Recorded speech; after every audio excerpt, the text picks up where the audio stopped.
All right, hey guys, Jason here. We're up here at Chatham Parkway Toyota in Savannah. We just got done doing a pros and cons video on the Tundras, and we see this little dude right here sitting here. We have a Tacoma TRD Pro, 2025 TRD Pro sitting right here, and we're going to talk about it a little bit, specifically the TRD Pro. And the fall of the TRD Pro. There was a time when this truck mattered. Now it's almost good, in my opinion, is the best way to describe it. It is an almost good truck. Let's break it down for you and see what happened to it. But first of all, here's your price, $68,375. Again, you will get dealer addendum stickers everywhere here. We are in Savannah, Georgia, and every dealer in Savannah does these. There's no way around them. You're gonna see my weird finger on there. I broke it, and instead of spending thousands of dollars at the hospital, I rigged up my own way to prep it. So it's you're gonna see this weird finger thing going here. But there it is for you. I mean, you can see not a lot of different options in there, not a whole lot of stuff, and 70 grand, $70,000 truck. $70,000 truck. And I will say, first of all, right off the bat, this is sexy. Man, does this truck look good. This thing looks tough. Imagine putting 35s on this thing, which you can do. Imagine slapping 35s on this, keeping the same exact offset, the same wheel, everything, just putting 35s on this with the Viper cuts that are on this thing. This would be by far the sexy, in my opinion, I would say, this truck on 35s is the sexiest looking truck made, a mid-sized truck. I think it's proportionate. I think everything about it is gorgeous. However, you know, we got some problems, okay? They did some things that are bad here. They made some pretty big, significant mistakes with this truck, and it's hurting their sales on it. Fortunately, they got a Trail Hunter, which helps alleviate some of that, but, and I would take the Trail Hunter over the TRD Pro, but remember, the TRD Pro has been an icon for a very long time. The TRD Pro, their top dog, their main machine, their desert running, their get her done kind of truck. And well, they made some big mistakes on this one that I think are hurting them for that big time. And they're gonna suffer for it. And I think they need to walk it back. They're walking it back on a TRD, is it the 4Runner? No, the Tundra. The TRD 2026 Tundra, I believe, is offering options now that you don't get on here, like you can remove some of these things we'll talk about. But first of all, like I said, when you look at it, grand scheme of things, the ooh shiny factor crushes it. Nobody beats it, in my opinion, especially when you can just slap some 35s on it real easy and be good to go. Love that factor on there. Now, the misses. Look at those tow hooks. This is a TRD Pro model. Okay, yeah, they got big, beefy red orange tow hooks, and they say Toyota on them, they look good. Look at how far back those are.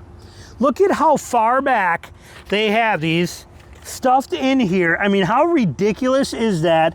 You have that much front end of that truck hanging over for those tow hooks. I mean, that is just the dumbest thing. I mean, imagine if you take this thing and you're off-road and you put that thing in a hole. You think you're gonna be able to pull that thing out if the nose is down in a hole without ripping everything off the front end of that thing? No, it's horrible. That is the worst. Those tow hooks should have been extended out at least 6 inches. That is horrible. Big, huge hit, mistake right there too. That's a big one. Love the hood. The hood looks amazing, but these hoods take away from a lot of view. And as you can see, like on my truck, like on my Power Wagon sitting right there, you can see that between the mirror, and it's kind of hard to see with the glare, but between the mirror and that top of that thing, there is not a lot of visibility in this truck. Okay, it's very claustrophobic between where all that stuff is in this gap you have right in here, and it's very, very tight. And now you add that mix of that hood bump in there and it gets even worse. So that's kind of like I said, these trucks are getting near impossible to see out of anymore. They're just getting pretty ugly vision wise on how they're doing it, because they got to have all these crazy high raised hoods, and then on top of that they're putting all these bulges and stuff like that on them. So but they do good with the chisel cuts. They do good with their really cool looking, you know, custom suspension on here, and they got the TRD billet aluminum control arms and all this stuff they've done. I mean, they did a good job on here. The tires are a huge miss. I mean, of an off-road pro truck compared to all the other ones that are offered, these tires are a huge miss in that department. You would expect a lot more, especially for the absolute insane price this thing is charging. Nice to see the rock rails on there. Those are kind of nice to have rock rails on there. We like that. The shocks on here are good shocks. I'm not taking anything away from it. They do a real good job with the suspension. And we got remote reservoirs, so they did good. I'm not knocking that even a little bit. So they did good on the suspension. They did good on the back, and they also give us twin recovery points which is incredible. Those are very, very valuable. If you're running, and we also get a jack point right on these for a high lift jack on both of them, but if you're running a winch on the back or anything, or you're bogged severely, having recovery points other than this is important. Now this is a huge miss. This whole plate right here design straight up sucks, and it's near impossible to get hitch pins into and out of. I saw it from Pickup Truck and SUV Talk. Tim over there showed that. I never would have thought about it because I never put a hitch pin in, but that design is very, very bad for that. They do the bed pretty well, and they got low tie downs in the corners where you want them, as you can see, right down here, and in the fronts up there. So they do the bed, good design on the bed. Bed lights, you got your power, you got your all your compressor, you got everything in here. They do a great job on the bed on this truck, no doubt about it. And I love the wheels. The wheels look really, really nice. And they have the suspension. I only got to crawl under to show you, but the shocks are mounted this way of the suspension, so they are nice and tight to the wheel like you want, freeing up a lot of space underneath this truck. I'll pop this off and show you under here. So it frees up a lot of that space under there and does a good job. You get the ARB steel front and rear bumpers. Those are very, very nice. So they do some good things on this truck, but the other big miss, they force you to get the hybrid. You cannot get the 3-point, you cannot get the turbocharged engine in this. You have to go to their hybrid version in this trim. That is such a waste and such a joke. That is insulting is what it is. Then they also, in this trim, they make you get the isometric seats. These, look at how bad that is. Okay, that's it. You have no room in this whatsoever. They force you to. Now, this is one of those options that I believe the Tundra in 2026 will give you an optional. You can choose to get the isometric seats or choose not to. They need to do that in this truck because that is those seats, number one thing that destroyed the sales of this truck this year. Okay, you still got your Heritage badge on the grill. You still got your, you got your built-in integrated light bar, your Rigid Industry front fog lights. They do a lot of really nice things to this truck. Nice little bonus kicks on there. You got your camp lighting, as I call it, or bed lighting, auxiliary lights here. They do a great job with the truck, but they force you into isometric seats. They force you into the hybrid engine. You still do not get a front locker from Toyota at all, and it is the only super truck in the midsize world that does not give you a front locker. You get it with the ZR2, you get it with the Canyon AT4X, you get it with the Bison Edition, you get it with the AT4X AEV Edition, you get it with the Ranger Raptor, you get it with the Rubicon, Gladiator Rubicon. You do not get it with this, and you do not get it with the Nissan. The two Japanese trucks do not care about if you four-wheel drive. Tow hook stuffed way too front up close, crappy tires, no front locker, and a four-wheel drive system that won't even let you use your rear locker into high or four-wheel drive. You have to go into four-low, which is incredibly upsetting.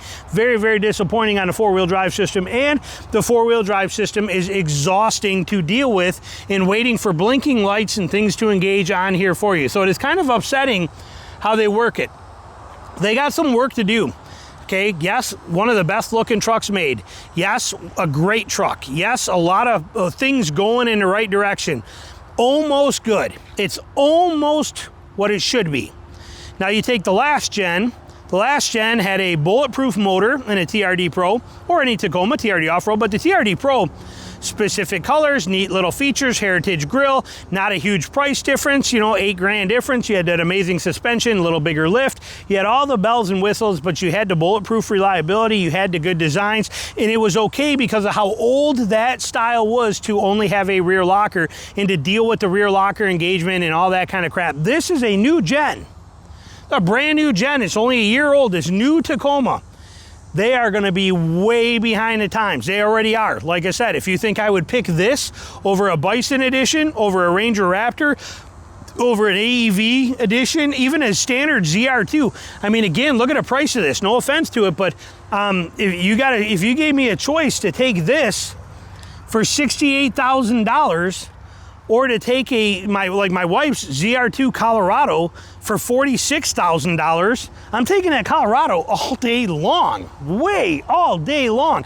More backseat room, more torque, just as much power, more capability, front and rear lockers, everything I need that thing has. It's got it all right there. So, and I'm saving, $25,000. So yeah, no, I promise you, they need to do some work here.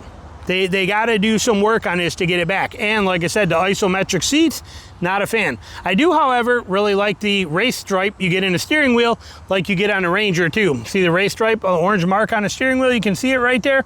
That is kind of nice. That way you always know when your wheels are facing forward. Woohoo! Kind of cool. There's my thoughts on the TRD Pro and what they need to do. Hopefully Toyota's listening, because like I said, I think they got the body lines, I think they got the truck platform, I think they got the idea. Now make it a real truck for off-road use. Okay, make it a real one. Give it something worthwhile and give the people the options they want.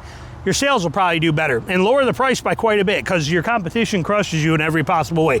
Questions, comments, put them below. Thanks for watching.